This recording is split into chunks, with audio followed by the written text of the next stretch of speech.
GeM TV நேயர்களுக்கு அன்பு வணக்கங்களை கூறிக்கொண்டு, வழக்கம் போல் விநாயகப் பெருமானை வணங்கி அந்த அருகம்புல்லுக்கு அருளும் விநாயகப் பெருமானை வணங்கி இன்றைய 12 ராசிகளுக்கான பலன்களை காணலாம். இன்று 24/4/2025 சித்திரை மாதம் 11ஆம் நாள், விஸ்வாவசு வருடம், வியாழக்கிழமை, அற்புதமான குரு நாள், குருவாரம். இன்றைய ஆதிக்க கிரகம் குரு பகவான். இன்று நாம் வழிபட வேண்டிய தெய்வம் தட்சிணாமூர்த்தியை வழிபட வேண்டும். இன்றைய விசேஷம் ஏகாதேசி திதி. ஏகாதேசி விரதம் இருப்பவர்கள், விரதங்களிலே மிகச்சிறந்த விரதம் ஏகாதேசி விரதம். இந்த ஏகாதேசி விரதம் இருந்து துவாதசி அன்று இந்த ஏகாதசி விரதத்தை நிறைவு செய்து பெருமாளை விசேஷமாக அர்ச்சனை செய்பவர்களுக்கு எல்லா விதமான வளமும் நலமும் கிடைக்கும் என்பது ஐதீகம். ஆக இன்றைய நாளிலே ஏகாதசி விரதம் இருந்து பெருமாளை வணங்கி தட்சிணாமூர்த்தியை வணங்கி நல்லருள் பெறலாம். இன்றைய சூரிய உதயம் காலை 5:52 சூரிய அஸ்தமனம் மாலை 6:23. இன்றைய நல்ல நேரம் காலை 10:30 முதல் காலை 11:30 வரை, மாலை 6:30 முதல் மாலை 7:30 வரை. இன்றைய ராகு காலம் மதியம் 1:30 முதல் மதியம் 3 வரை. இன்றைய யமகண்டம் காலை 6 முதல் காலை 7:30 வரை. இன்றைய குளிகை நேரம் காலை 9 முதல் காலை 10:30 வரை. இன்றைய சுபகோரை சூரியகோரை நேரம் காலை 8 முதல் காலை 9 வரை. இன்றைய நட்சத்திரம் இன்று காலை 6:50 வரை சதயம், அதன் பின்பு பூரட்டாதி. இன்றைய திதி இன்று காலை 10:26 வரை தேய்பிறை ஏகாதசி, அதன் பின்பு துவாதசி திதி. இன்றைய சந்திராஷ்டம நட்சத்திரம் இன்று காலை 6:50 வரை பூசம் நட்சத்திரத்துக்கு சந்திராட்டமும், அதன் பின்பு ஆயில்ய நட்சத்திரத்துக்கு சந்திராட்டமும் வருகின்றது. கவனமாக இருக்க வேண்டும். மேஷராசி அன்பர்களே, இன்று சந்திரன் உங்கள் ராசிக்கு 11ஆம் இடத்திலே இருக்கின்றார். உங்களுடைய ராசி அதிபதி செவ்வாய் ராசிக்கு 4ஆம் இடத்திலே இருக்கின்றார். ஆகவே இன்றைய நாளிலே வீடு வண்டி வாகன யோகம் உண்டாகும். உங்களுடைய முயற்சிகள் எல்லாம் திருவினையாகும். முயற்சி திருவினையாக்கும் இன்றைய நாளிலே. ஆகவே முயற்சிகளை தொடங்குங்கள். உத்தியோகத்திலே வேலை பார்ப்பவர்களுக்கு சம்பள உயர்வு, பதவி உயர்வு, நீங்கள் எதிர்பார்த்த இடத்துக்கு இடமாற்றம் போன்றவை கிடைக்கும். அதேபோல் திருமண வயதிலே இருப்பவர்களுக்கு ஜாதகத்தை எடுத்து வரன் பார்க்க ஆரம்பித்தால் திருமண பேச்சுவார்த்தைகள் சுபமாக முடியும். தை மாதத்திற்குள் திருமணம் நடந்துவிடும். ஆக அற்புதமான நாளாக இருக்கின்றது. தந்தை வழி சொத்துக்கள் கைக்கு வரும். புதிய முயற்சிகள் எல்லாம் பெரும் வெற்றியை பெறுகின்ற அற்புதமான நாளாக இருக்கின்றது. குழந்தை பாக்கியத்திற்காக காத்திருக்கின்ற தம்பதிகளுக்கு சத்சந்தான பிராப்தி உண்டாகும். செய்தொழில் செய்பவர்களுக்கு அதிலே நல்ல முன்னேற்றமும் லாபமும் கிடைக்கும். கணவன் மனைவியிடையே நல்ல ஒற்றுமை ஏற்படும். இந்த பேதங்கள் எல்லாம் மறைந்து அந்யோன்யம் ஏற்படும். மொத்தத்தில் நீங்கள் நினைத்ததெல்லாம் நல்லபடியாகவே நடக்கின்ற நாளாக இருக்கின்றது. குலதெய்வ வழிபாடு அனுகூலத்தை தரும். முன்னோர்களை நினைத்து கொள்ளுங்கள். எந்த ஒரு செயல் செய்யும் போதும் இறைவனை ஒரு பக்கம் நினைக்க வேண்டும், நமக்கு வாழ்வளித்து முன்னோர்களை நினைக்க வேண்டும். அப்படி இறைவனையும் முன்னோர்களையும் நினைத்து நல்லருள் பெற வேண்டிய நாள் இன்றைய நாள். வாழ்த்து. ரிஷபராசி அன்பர்களே, இன்று சந்திரன் உங்கள் ராசிக்கு 10ஆம் இடத்திலே, உங்கள் ராசி அதிபதி சுக்கிரன் ராசிக்கு 11ஆம் இடத்திலே. ஆகவே இன்றைய நாளிலே குழந்தை இல்லாத தம்பதியருக்கு சத்சந்தான பிராப்தி உண்டாகும். அரசு வகையிலே நல்ல ஆதாயம் கிடைக்கின்ற நல்ல நாள். செய்யும் செயலிலே பெயரும் புகழும் கிடைக்கும். வேலையிலே உங்களுடைய திறமை வெளிப்படும். மாணவர்கள் பெரும் சாதனை புரியக்கூடிய நாளாக இருக்கின்றது. காரிய தடைகளெல்லாம் விலகி காரிய வெற்றிகள் கிடைக்கும். பொருளாதாரத்திலே மிகப்பெரிய வளர்ச்சி உண்டாகும். குடும்ப ஒற்றுமை சந்தோஷத்தை தரும். செய்தொழிலே நல்ல முன்னேற்றம் உண்டாகும்.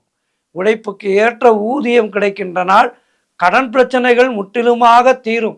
வேலை இல்லாதவர்களுக்கு நல்ல வேலை கிடைக்கும். எடுக்கின்ற முயற்சிகளிலே பெரும் வெற்றி கிடைக்கின்ற நாள். எதிர்பார்த்த விஷயங்கள் எல்லாம் நல்லபடியாக நடக்கும். சுபகாரியங்கள் அமையக்கூடிய வேலை வந்துவிட்டது. ஆகவே அவரவர்களுடைய வயதுக்கேற்ப சுபகாரியங்கள் நடைபெறும். திருமண வயதிலே இருப்பவர்கள் என்றால் திருமணத்துக்கு நிச்சயமாகும். நீங்கள் 60 வயதை தொட்டவர் என்றால் உங்களுக்கு சஷ்டியுப்த பூர்த்தி நடப்பதற்கான நாளை குறிப்பார்கள். அல்லது உங்களுடைய இல்லத்திலே திருமண வயதிலே இருப்பவர்களுக்கு திருமணம் நிச்சயமாகும். இப்படி அவரவர்களுடைய வயதுக்கேற்ப நல்லது நடக்கின்ற நல்ல நாளாக இருக்கின்றது. பெருமாளை வணங்குங்கள், தட்சிணாமூர்த்தியை வணங்குங்கள். வாழ்த்து. மிதுன ராசி அன்பர்களே, இன்று சந்திரன் உங்கள் ராசிக்கு 9ஆம் இடத்திலே இருக்கின்றார். உங்களுடைய ராசி அதிபதி புதன் ராசிக்கு 10ஆம் இடத்திலே இருக்கின்றார். ஆகவே இன்றைய நாளிலே சகல பாக்கியங்களும் உங்களுக்கு கிடைக்கும். புதிய தொழில் முயற்சிகள் எல்லாம் பெரும் வெற்றியை பெறுகின்ற நாள். கடன் தொல்லைகள் விலகுகின்ற வேலை வந்துவிட்டது. பணம் பல வகைகளிலே வந்து உங்களுடைய கடன் பிரச்சனைகள் தீரும். நண்பர்கள் மூலம் எதிர்பார்த்த உதவிகள் கிடைக்கும். உறவினர்களால் ஆதாயம் உண்டு. அதேபோல் சிலருக்கு தந்தை வழியிலே நல்ல அனுகூலம் உண்டாகும். புதிய வேலை வாய்ப்புகள் நல்லபடியாக ஏற்படும். வேலை தேடிக்கொண்டிருப்பவர்களுக்கு நல்ல வேலை வாய்ப்புகள் ஏற்படும். சிறிய வேலையிலே இருப்பவர்களுக்கு பெரிய வேலை கிடைக்கும். அதிக சம்பளத்திலே வேலை கிடைத்து வாழ்க்கையிலே ஒரு நிலைக்கு வருவீர்கள். வியாபாரம் செய்பவர்களுக்கு அதிலே நல்ல வளர்ச்சியும் லாபமும் கிடைக்கும். ஆக இன்றைய நாள் மிக மிக சிறப்பாக இருக்கின்றது. இன்றைய நாளிலே தட்சிணாமூர்த்தியையும் பெருமாளையும் ஒரு சேர வழிபட்டு எல்லா வளமும் நலமும் பெறலாம். கடகராசி அன்பர்களே, இன்று சந்திரன் உங்கள் ராசிக்கு 8ஆம் இடத்திலே இருக்கின்றார். இன்று நாள் முழுவதும் உங்களுக்கு சந்திராட்டமம். மௌனத்தை கடைபிடிக்க வேண்டும். கோபத்தை முற்றிலுமாக தவிர்க்க வேண்டும். தேவையில்லாத அலைச்சலும் மன உளைச்சலும் உண்டாகலாம். உடல் ஆரோக்கியத்திலே மிகுந்த எச்சரிக்கை தேவை. அலுவலகத்திலே வேலை பளு அதிகமாக இருக்கும். கணவன் மனைவிக்குள் கருத்து வேறுபாடுகள் ஏற்படும். செய்தொழிலிலே புதிய முதலீடுகளை புதிய முயற்சிகளை தவிர்க்க வேண்டிய நாள். வீண் பயத்தை தவிர்த்து கொள்ளுங்கள். பிரயாணங்கள் செய்வதை தவிர்க்க வேண்டிய நாள்.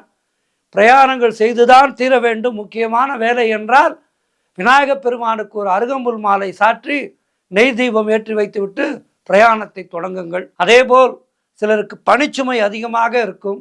மேலதிகாரிகளால் நெருக்கடிகள் இருக்கும். பொருளாதாரத்திலே நெருக்கடிகள், இப்படி எல்லா வகையிலும் நெருக்கடிகள் இருக்கின்ற நாள். இந்த நெருக்கடிகளை எப்படி சமாளிப்பது? ராமநாமத்தால் சமாளிக்கலாம். ராமநாமம் சொல்ல சொல்ல உங்களுடைய மனதிலே இருக்கின்ற பாரமானது குறையும். மனதிலே பாரம் குறைந்து விட்டால் நாம் செய்கின்ற செயல்களிலே வெற்றி கிடைக்கும். ஆகவே இன்றைய நாளிலே ராமநாமத்தை மனதுக்குள்ளே சொல்லிக்கொண்டே இருங்கள். யாரிடமும் அதிகம் பேசாதீர்கள். மௌனத்தை கடைபிடியுங்கள். மௌனம் சோகநாசினி. ஆகவே மௌனத்தை முற்றிலுமாக கடைபிடித்து கோபத்தை முற்றிலுமாக குறைத்து கொண்டு, கோபமே வேண்டாம், கோபம் இல்லாமல் மௌனத்தை கடைபிடித்து இறை தியானத்திலே நன்மைகள் பெற வேண்டிய நாள். வாழ்த்துக்கள். சிம்ம ராசி அன்பர்களே, இந்த சந்திரன் உங்கள் ராசிக்கு 7ஆம் இடத்திலே இருக்கின்றார். உங்களுடைய ராசி அதிபதி சூரியனாகப்பட்டவர் ராசிக்கு 9ஆம் இடத்திலே இருக்கின்றார். ஆகவே இன்றைய நாளிலே திருமணம் சம்பந்தமான சுபகாரிய பேச்சுவார்த்தைகள் இனிதே முடியும். உறவினர்கள் நண்பர்களோடு இருந்து வந்த மன வருத்தங்கள் எல்லாம் தீர்ந்து அவர்களோடு ஒரு சகஜமான நிலை ஏற்படும். வியாபாரத்திலே நல்ல முன்னேற்றம் ஏற்படும். அலுவலகத்திலே இருந்து வந்த நெருக்கடிகள் எல்லாம் குறையும். பழைய பாக்கிகள் வசூலாகும். காரிய வெற்றிகள் உண்டாகின்ற அற்புதமான நாள். பூர்வீக சொத்திலே இருந்து வந்த பிரச்சனைகள் எல்லாம் விலகும். கடன் பிரச்சனைகள் தீர்வதற்கான வேலை வந்துவிட்டது. வீடு வண்டி வாகன மாற்றம் ஏற்படும். நண்பர்கள் மூலம் நல்ல அனுகூலம் உண்டாகும். புதிய முயற்சிகள் எல்லாம் பெரும் வெற்றியை தரும். பொருளாதாரம் மிகவும் திருப்திகரமாக இருக்கின்றது. பிள்ளைகளால் பெருமை ஏற்படும். வாழ்க்கை துணையால் நல்ல மகிழ்ச்சி உண்டாகும். இப்படி எல்லா வகையிலும் இன்றைய நாள் சிம்மராசினருக்கு சிறப்பாக இருக்கின்றது, அருமையாக இருக்கின்றது. இன்றைய நாளிலே மேலும் வெற்றிகளை பெறுவதற்கு குரு தட்சிணாமூர்த்தியை வணங்குங்கள், பெருமாளை வணங்குங்கள். வாழ்த்துக்கள். கன்னி ராசி அன்பர்களே, இன்று சந்திரன் உங்கள் ராசிக்கு 6ஆம் இடத்திலே, உங்கள் ராசி அதிபதி புதனாகப்பட்டவர் ராசிக்கு 7ஆம் இடத்திலே. ஆகவே இன்றைய நாளிலே பொருளாதாரம் நெருக்கடியாக இருக்கும். தொழிலிலே புதிய முதலீடுகளை முற்றிலுமாக தவிர்க்க வேண்டிய நாள், புதிய முயற்சிகளை தவிர்க்க வேண்டிய நாள். அலுவலகத்திலே வேலை பார்ப்பவர்கள் மற்றவர்களுடைய பிரச்சனைகளிலே தலையிடக்கூடாது, யாருக்கும் கருத்து சொல்லாதீர்கள். வெளியூர் பிரயாணங்கள் செல்வதை தவிர்க்க வேண்டும். புதிதாக கடன் வாங்காதீர்கள், நீங்களும் கடன் கொடுக்காதீர்கள். மேலதிகாரிகளால் நெருக்கடிகள் உண்டாகும், வேலையிலே மாற்றம் உண்டாகும். குலதெய்வ வழிபாடு வெற்றியை தரும். வீண் வாக்குவாதங்களை எல்லாம் தவிர்க்க வேண்டிய நாள். மொத்தத்தில் இன்றைய நாளிலே கோபத்தை குறைத்து கொண்டு மௌனத்தை கடைபிடித்து இறை தியானத்திலே மனதை செலுத்த வேண்டிய நாள். கூட்டு தொழில் செய்பவர்களுக்கு அதிலே மன வருத்தங்கள் உண்டாகலாம், காரிய தடைகள் ஏற்படும். ஆகவே இன்றைய நாள் எதையும் யோசித்து செயல்பட வேண்டிய நாளாக இருக்கின்றது. ராம நாமத்தை மனதுக்குள்ளே ஜெபித்து கொண்டே இருங்கள். குரு தட்சிணாமூர்த்தியை வணங்குங்கள். வாழ்த்துக்கள். துலாம் ராசி அன்பர்களே, இன்று சந்திரன் உங்கள் ராசிக்கு 5ஆம் இடத்திலே, உங்கள் ராசி அதிபதி சுக்கிரன் ஆகப்பட்டவர் ராசிக்கு 6ஆம் இடத்திலே. ஆகவே இன்றைய நாளிலே சத்சந்தான பிராப்திக்காக காத்திருக்கின்ற தம்பதிகளுக்கு சத்சந்தான பிராப்தி ஏற்படும். தொழில் மற்றும் வியாபாரம் செய்பவர்களுக்கு அதிலே நல்ல முன்னேற்றமும் லாபமும் கிடைக்கும். காரிய தடைகள் எல்லாம் விலகி எடுக்கும் முயற்சிகளிலே பெரும் வெற்றி கிடைக்கின்ற நல்ல நாள். பண வரவு அதிகரிக்கும், கடன்கள் தீரும். பொருளாதாரம் மிகவும் திருப்திகரமாக இருக்கின்றது. எடுத்த காரியங்கள் எல்லாவற்றிலும் வெற்றி, எடுத்த காரியங்களிலெல்லாம் வெற்றி வெற்றி வெற்றி வெற்றி வெற்றி என்று பாரதியாருடைய பாடல்களை பாடுவீர்கள். வாழ்க்கை துணையால் நல்ல மகிழ்ச்சி உண்டாகும். நண்பர்களோடு இருந்து வந்த மன வருத்தங்கள் எல்லாம் தீரும். சிலருக்கு வேலையிலே காத்திருந்த இடமாற்றம் ஏற்படும். முன்னோர்கள் சொத்திலே இருந்து பங்கு வர வேண்டியிருந்தால் அது சரியான நேரத்திற்கு வந்து சேரும். மனம் மிகவும் சந்தோஷமாக இருக்கின்ற நாள். பெயரும் புகழும் உங்களுக்கு கிடைக்கும். சிறப்பான நாள், அருமையான நாள், லாபகரமான நாள். மேலும் வெற்றிகளை பெறுவதற்கு குரு தட்சிணாமூர்த்தியை வணங்குங்கள், பெருமாளை வணங்குங்கள். வாழ்த்துக்கள். விருச்சிக ராசி அன்பர்களே, இந்த சந்திரன் உங்கள் ராசிக்கு 4ஆம் இடத்திலே இருக்கின்றார். உங்களுடைய ராசி அதிபதி செவ்வாய் ராசிக்கு 9ஆம் இடத்திலே. ஆகவே இன்றைய நாளிலே வீடு வண்டி வாகன மாற்றம் ஏற்படும். சொந்த வீட்டுக்கு போவதற்கு முயற்சி செய்வீர்கள், அல்லது வாடகை வீடு லீஸுக்கு வாங்கிவிட்டு நிம்மதியாக பெரிய வீட்டிற்கு செல்லுவீர்கள். இப்படி நல்லவைகள் நடக்கின்ற நாளாக இருக்கின்றது. பொருளாதாரம் மிகப்பெரிய வளர்ச்சி கிடைக்கும். பொருளாதாரத்திலே மிகப்பெரிய வளர்ச்சி கிடைக்கும். கணவன் மனைவியிடையே நல்ல ஒற்றுமை ஏற்படும். உடல் ஆரோக்கியம் நன்றாக இருக்கும். உத்தியோக மாற்றம் ஒரு சிலருக்கு உண்டாகும். எதிர்பார்த்த பணம் கைக்கு வரும். திருமணம் போன்ற சுபகாரிய பேச்சுவார்த்தைகள் இனிதே முடிகின்ற நாள். கடன் பிரச்சனைகள் எல்லாம் ஒரு முடிவுக்கு வரும். வீடு கட்டுவதற்கான முயற்சிகளிலே பெரும் வெற்றி கிடைக்கும். புதிய தொழில் முயற்சிகள் எல்லாம் சிறப்பான முறையிலே நடக்கும். அவை கை கொடுக்கும். மனக்குழப்பங்கள் எல்லாம் தீர்ந்து மனதிலே தெளிவு உண்டாகின்ற நாள். செய்தொழிலிலே நல்ல முன்னேற்றமும் லாபமும் கிடைக்கின்ற நாள். மொத்தத்தில் இன்றைய நாள் சிறப்பான நாள். குருவருள் கிடைக்கின்ற அற்புதமான நாள். தட்சிணாமூர்த்தியை வணங்குங்கள், பெருமாளை வணங்குங்கள். வாழ்த்துக்கள். தனுசு ராசி அன்பர்களே, இன்று சந்திரன் உங்கள் ராசிக்கு 3ஆம் இடத்திலே, உங்கள் ராசி அதிபதி குருவாகப்பட்டவர் ராசிக்கு 6ஆம் இடத்திலே. ஆகவே இன்றைய நாளிலே பயணங்களிலே அதிகமாக ஒரு மோகம் இருக்கும்.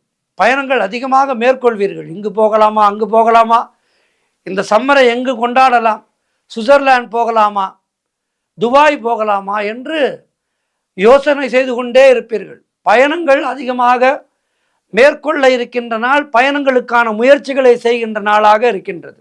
உடல் ஆரோக்கியம் மிக மிக சிறப்பாக இருக்கின்றது. இளைய சகோதரர்கள் மூலம் நல்ல அனுகூலம் உண்டாகும். நீங்கள் நினைத்தது அனைத்தும் நல்லபடியாக நடக்கக்கூடிய நாளாக இருக்கின்றது. காரிய தடைகளெல்லாம் விலகும். கூட்டு தொழிலிலே நல்ல லாபம் ஏற்படும். உறவினர்கள் மூலம் நல்ல ஆதாயம் உண்டாகும்.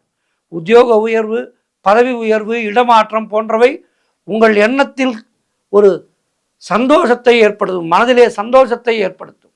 வீடு வண்டி வாகன மாற்றம் ஏற்படும். அலுவலகத்திலே புதிய பொறுப்புகள் மகிழ்ச்சியை தரும். எதிர்பார்த்த பணம் கைக்கு வரும். வியாபாரத்திலே நல்ல லாபம் ஏற்படும். மொத்தத்தில் சிறப்பான நாள், அருமையான நாள், லாபகரமான நாள். மேலும் வெற்றிகளை பெறுவதற்கு தட்சிணாமூர்த்தியை வணங்குங்கள், பெருமாளை வணங்குங்கள். வாழ்த்துக்கள். மகர ராசி அன்பர்களே, இன்று சந்திரன் உங்கள் ராசிக்கு 2ஆம் இடத்திலே இருக்கின்றார். உங்களுடைய ராசி அதிபதி சனி ராசிக்கு 2ஆம் இடத்திலே. ஆகவே இன்றைய நாளிலே பழைய பாக்கிகள் வசூலாகும். உழைப்புக்கு ஏற்ற ஊதியம் கிடைக்கும். கடன் பிரச்சனைகள் முற்றிலுமாக தீரும். பதவி உயர்வோடு வேலை மாற்றம் ஒரு சிலருக்கு உண்டாகும். சுப காரியங்கள் நடக்கக்கூடிய அற்புதமான நாள். புதிதாக வேலைக்கு தேடிக்கொண்டிருப்பவர்களுக்கு நல்ல வேலை கிடைக்கும். வியாபாரத்திலே நல்ல முன்னேற்றம் உண்டாகும். நண்பர்கள் மூலம் அனுகூலம் உண்டாகும். கணவன் மனைவி இடையே நல்ல ஒற்றுமை ஏற்படும். குழந்தைகளால் மகிழ்ச்சி உண்டாகும், பெருமைகள் உண்டாகும். சுப விரயங்கள் ஒரு சிலருக்கு ஏற்படக்கூடிய நாள். ஏதேனும் நல்ல பொருட்களை வாங்குவீர்கள். திடீர் பண வரவு உண்டாகும். தொழிலிலே நல்ல லாபம் ஏற்படும். திருமண பேச்சுவார்த்தைகள் இன்றைய நாளிலே தொடங்கினீர்கள் என்றால் வெற்றி நிச்சயம். குடும்ப ஒற்றுமை சந்தோஷத்தை தரும். மொத்தத்தில் சிறப்பான அற்புதமான நாளாக இருக்கின்றது. மேலும் வெற்றிகளை பெறுவதற்கு தட்சிணாமூர்த்தியை வணங்குங்கள். வாழ்த்துக்கள். கும்பராசி அன்பர்களே, இந்த சந்திரன் உங்கள் ராசியிலேயே இருக்கின்றார். உங்கள் ராசி அதிபதி சனி ராசியிலேயே இருக்கின்றார். ஆகவே இன்றைய நாளிலே நீங்கள் நினைத்த காரியங்கள் எல்லாம் நினைத்தபடி நடக்கும். மனம் மிகவும் சந்தோஷமாக இருக்கும். எதிலும் வெற்றி உண்டாகின்ற அற்புதமான நாள். கணவன் மனைவிக்குள் இருந்து வந்த பேதங்கள் எல்லாம் மறையும். பூர்வீக சொத்திலே இருந்து வந்த பிரச்சனைகள் தீரும். செய்தொழிலிலே நல்ல முன்னேற்றம் ஏற்படும். சிலருக்கு குழந்தை பாக்கியம் ஏற்படும். புதிய வேலைக்காக தேடிக்கொண்டிருப்பவர்களுக்கு நல்ல வேலை கிடைக்கும். உடல் ஆரோக்கியத்திலே நல்ல முன்னேற்றம் உண்டாகும். பொருளாதாரம் மிகவும் திருப்திகரமாக இருக்கும். பிள்ளைகளால் பெருமை ஏற்படும். வாழ்க்கை துணையால் அற்புதமான மகிழ்ச்சி ஏற்படும். மொத்தத்தில் இன்றைய நாள் மிக மிக சிறப்பாக இருக்கின்றது, அருமையாக இருக்கின்றது. உங்களுடைய காரியங்கள் எல்லாம் வெற்றி பெற இருக்கின்றது. ஆகவே இன்றைய நாளிலே குரு தட்சிணாமூர்த்தியை வணங்கி, பெருமாளை வணங்கி மேலும் நற்பலன்களை பெறுங்கள். வாழ்த்துக்கள். மீனராசி அன்பர்களே, இன்று சந்திரன் உங்கள் ராசிக்கு 12ஆம் இடத்திலே இருக்கின்றார். உங்கள் ராசி அதிபதி குருவாகப்பட்டவர் ராசிக்கு 3ஆம் இடத்திலே இருக்கின்றார். ஆகவே இன்றைய நாளிலே திருமணம் போன்ற சுபகாரிய பேச்சுவார்த்தைகள் தொடங்கக்கூடாது. இன்று தொடங்கினால் சற்று தள்ளி போக வாய்ப்பு இருக்கின்றது. ஆகவே இன்றைய நாளிலே அதற்கான முயற்சிகள் வேண்டாம். வீடு வண்டி சம்பந்தமான விரய செலவுகள் சிலருக்கு ஏற்படும். காரிய தடைகள் ஏற்பட்டு விலகுகின்ற நாள். தேவையில்லாத செலவுகளும் மனக்குழப்பங்களும் ஏற்படுகின்ற நாள். உத்தியோகத்திலே இருப்பவர்கள் பணியிலே கூடுதல் கவனம் செலுத்த வேண்டும். தேவையில்லாத பயத்தை தவிர்த்து கொள்ளுங்கள். கூட்டு தொழிலிலே மன வருத்தங்கள் உண்டாகலாம். குலதெய்வ வழிபாடு மன அமைதியை தரும். அலுவலகத்திலே வேலை பார்ப்பவர்கள் வீண் விவாதங்களை தவிர்க்க வேண்டிய நாள். மேலதிகாரிகளோடு விவாதம் செய்யாதீர்கள். சொல்கின்ற வேலையை செய்து முடித்து விடுங்கள். முயற்சிகள் காலதாமதமான வெற்றியை தரும். உடல் ஆரோக்கியத்திலே எச்சரிக்கையாக இருக்க வேண்டும். கணவன் மனைவிக்குள் சண்டை சச்சரவுகள் ஏற்படும். பணிச்சுமை அதிகமாக இருக்கும். நண்பர்கள் மூலம் ஆதாயம் உண்டாகும். ஆகவே இன்றைய நாளிலே குரு தட்சிணாமூர்த்தியை வணங்கி மௌனத்தை கடைபிடித்து கோபத்தை குறைத்து கொண்டு நலம் பெற வேண்டிய நாள். பெருமாளை வழிபாடு செய்யுங்கள். தட்சிணாமூர்த்தியை வழிபாடு செய்யுங்கள்.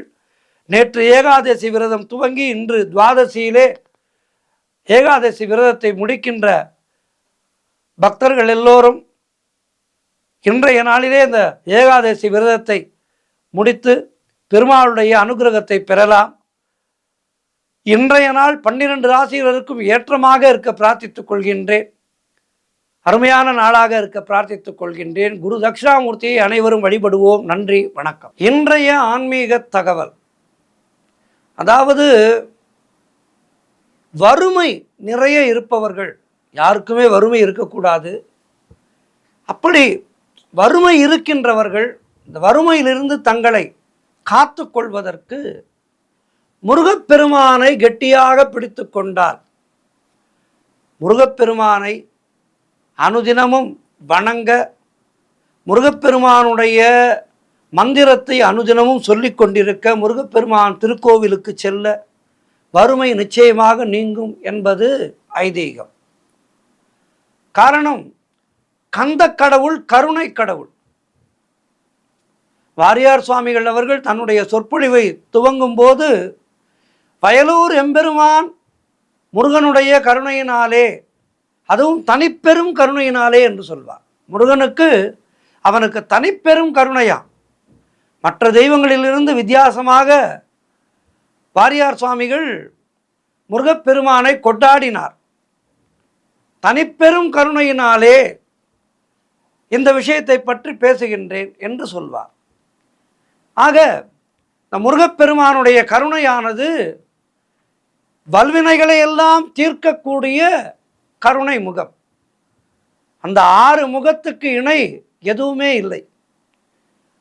ஆகவே அந்த 6 முகத்தின் கருணையினாலே, அப்படிப்பட்ட அந்த கருணா சமுத்திரமான முருகப்பெருமான் நம்முடைய கர்ம வினைகளை அனைத்தையும் தன்னுடைய வேலாலே அழித்து நமக்கு ஞானத்தை அருளி நம்முடைய வறுமையை தீர்க்கின்ற அற்புதமான தெய்வம். ஆகவே முருகப்பெருமானை சரணடைந்தவர்களுக்கு சோதனைகள் வருமே ஒழிய அந்த சோதனைகள் இறுதியிலே சாதனையாகத்தான் முடியும்.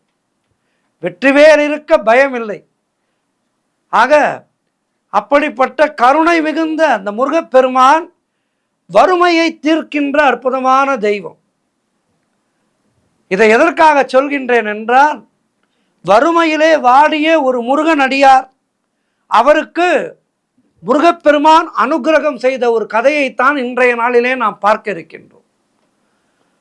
வறுமையிலே வாடிய முருகன் அடியார் ஒருவர் தினமும் அருணகிரிநாதர் இயற்றிய அந்த கந்தர் அனுபூதியை அனுதினமும் பாராயணம் செய்து வந்தார். அனுதினமும் பாராயணம் செய்கின்றார். இருந்தாலும் அவருடைய வறுமை நீங்கவில்லை.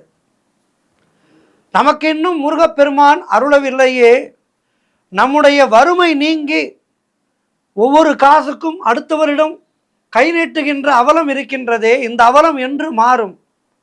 நம்முடைய வறுமை என்று தீரும்? நாமும் மற்றவர்கள் போல் எப்படி மதிக்கப்படுவோம்? எப்போது மதிக்கப்படுவோம்? செல்வம் இல்லை, அதாவது பொருள் இல்லார்க்கு இவ்வுலகம் இல்லை, அருள் இல்லார்க்கு அவ்வுலகம் இல்லை என்று சொன்னார்கள். பொருள் இருந்தால்தான் இந்த உலகத்திலே மதிப்பார்கள். பொருள் இல்லாதவனை யாரும் சீந்த மாட்டார்கள். ஆகவே அந்த முருகனடியார் மிகவும் மனம் நொந்து போனார். அவருக்கு எதை தின்றால் பித்தம் தெளியும் என்ற ஒரு நிலை. முருகப்பெருமான் நமக்கு இன்னும் அனுகிரகம் செய்யவில்லையே, மகாலட்சுமியை துதித்து பார்க்கலாமா, மகாலட்சுமியை நேரடியாக துதித்து பார்க்கலாமா என்று ஒரு சந்தேகம் எழுந்தது. ஆனாலும் அவருக்கு முருகப்பெருமானை வழிபடுவதை நிறுத்த முடியவில்லை. இதற்கு என்ன செய்யலாம் என்று யோசித்தார் அந்த அன்பர். அந்த சந்தேகத்தை தீர்த்து கொள்ள விரும்பிய அடியவர் காஞ்சிபுரம் புறப்பட்டார்.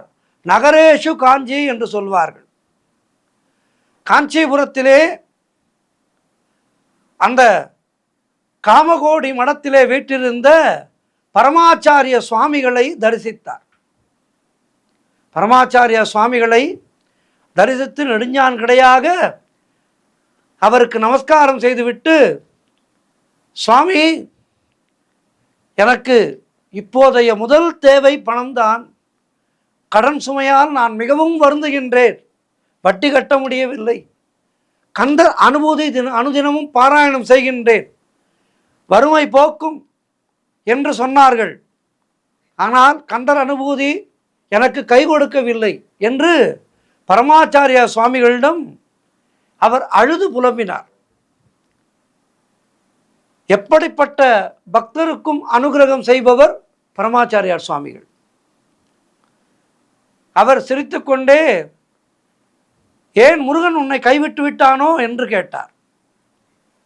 எனக்கு தெரியவில்லை சுவாமி, நான் நொந்து போய் இருக்கின்றேன், என்னால் முடியவில்லை, வாழ்க்கையே முடித்து கொள்ளலாம் போல் இருக்கின்றது என்று சொன்னார். பரமாச்சாரியார் சுவாமிகள் ஒரு கருணா சமுத்திரம். தட்சிணாமூர்த்தி ரூபமாக நம்மோடு நடமாடிய தெய்வம். அதனால்தான் நடமாடும் தெய்வம் என்று காஞ்சி பரமாச்சாரியாரே சொல்கின்றார்கள்.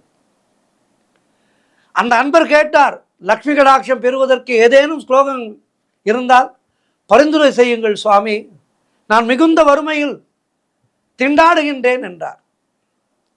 பரமாச்சாரியார் சொன்னார் அவரிடம், எவன் ஒருவனுக்கு முன்வினை பயன் இருக்கின்றதோ அந்த கர்மா இருக்கும் வரை அவன் கஷ்டப்பட்டுத்தான் தீர வேண்டும். ஆகவே உன்னுடைய கர்மா கழிகின்ற வேலை வந்து விட்டது, அதுவரை நம்பிக்கையோடு இரு என்று அவருக்கு அனுகிரகம் செய்தார். அவருடைய பார்வை பட்ட காரணமோ என்னமோ இவருக்குள் ஒரு தெளிவு ஏற்பட்டது. காரணம், தன்னுடைய வாழ்க்கையையே முடித்து கொள்ளலாம் என்ற ஒரு நிலையிலே இருந்தார் அவர். ஆகவே சற்று நம்பிக்கையோடு பரமாச்சாரியா சுவாமிகள் அனுகிரகம் செய்திருக்கின்றார், இவருடைய வாக்கிலிருந்து வந்திருக்கின்றது, அது நல்லபடியாக நடக்கும் என்கின்ற நம்பிக்கையோடு நான் என்ன பாராயணம் செய்ய வேண்டும் என்று கேட்டார். கந்தர் அனுபூதியானது நிச்சயமாக செல்வ வளம் தருகின்ற அற்புதமான ஒரு பாராயணம். கந்தர் அனுபூதியை நிறுத்தாமல் பாராயணம் செய்து கொண்டே இரு. கந்தர் அனுபூதியிலே இதற்கு என்று இருக்கின்ற, சரி சுவாமி, நான் கந்தர் அனுபூதியையே பாராயணம் செய்கின்றேன், அனுபூதியிலே இந்த வறுமை தீர்வதற்கான வழி இருக்கின்றதா என்று திரும்ப திரும்ப குழந்தை போல் கேட்டார். ஆனால் பரமாச்சாரியா சுவாமிகள் கருணா சமுத்திரம் அல்லவா, அவர் இந்த பக்தருடைய திரும்ப திரும்ப கேட்ட அந்த கேள்விகளுக்கு சினம் கொள்ளாமல் புன்முறுவலோடு பதிலளித்தார். வெளியிலே ஏன் தேட வேண்டும், பாட்டுக்குள்ளேயே சான்று இருக்கின்றது என்று கந்தர் அனுபூதியினுடைய கடைசி அடியை சொல் பார்க்கலாம் என்றார். அடியவர் மிகுந்த உற்சாகத்தோடு கடைசி அடியை ராகத்தோடு பாடத் தொடங்கினார். குருவாய் வருவாய் அருள்வாய் குகனே, குருவாய் வருவாய் அருள்வாய் குகனே என்று பாடி காட்டினார். பரமாச்சாரியா சுவாமிகள் கேட்டார், இதற்கு என்ன அர்த்தம் புரிகின்றதா என்று கேட்டார். குருவாய் வந்து அருள் புரிவாய் குகனே என்று பொருள் என்று பரமாச்சாரியார் சிரித்தபடி விளக்க ஆரம்பித்தார். வருவாய் அருள்வாய் என்றால் வா, வந்து அருள் புரிய வேண்டும், வருவாய் வருவதற்கு அருள் புரிய வேண்டும் என்று ஒரு பொருள் இருக்கின்றது. ஆகவே குருவாய் வருவாய் அருள்வாய், வருவாயை தா என்று கேட்கின்றாய். ஆகவே இந்த மகா மந்திரமானது நிச்சயமாக முருகப்பெருமானுடைய செவிகளுக்கு எட்டி உன்னுடைய வறுமையானது நீங்கும், உன்னுடைய கர்மா நீங்கிய பின் உனக்கு வருவாய் கிடைக்கும் என்று பரமாச்சாரியா சுவாமிகள் அவர்கள் அந்த பக்தருக்கு அருள் புரிந்தார். இது தவிர வருவாய் தா என்ற ஒரு பொருளோடு இருக்கின்ற இந்த மந்திரத்தை அனுதினமும் நேரம் கிடைக்கின்ற போதெல்லாம் பாடிக்கொண்டே இரு. இந்த கந்தர் அனுபூதி பாராயணம் செய்தால் நிச்சயமாக வருவாய் பெருகும் என்பதிலே எந்த விதமான ஐயமும் இல்லை. வேறு ஸ்லோகம் எல்லாம் சொல்ல வேண்டாம், இதனை மட்டுமே பாராயணம் செய்து கொண்டே இரு என்று அந்த பக்தருக்கு அருள் புரிந்தார் சுவாமிகள். சுவாமிகளுடைய இந்த தெளிவான உரையை கேட்ட அந்த பக்தர் கந்தர் அனுபூதியை தொடர்ந்து பாராயணம் செய்ய அவருடைய வறுமை நீங்கி செல்வ வளம் பெற்று சிறப்பாக வாழ்ந்தார் என்பது வரலாறு. ஆகவே முருகப்பெருமான் தன்னை வணங்குகின்ற அடியார் அனைவருக்குமே செல்வ வளத்தையும் உலக சுகங்களையும் அளித்து அவர்களை நல்லபடியாக வாழ வைப்பவன்.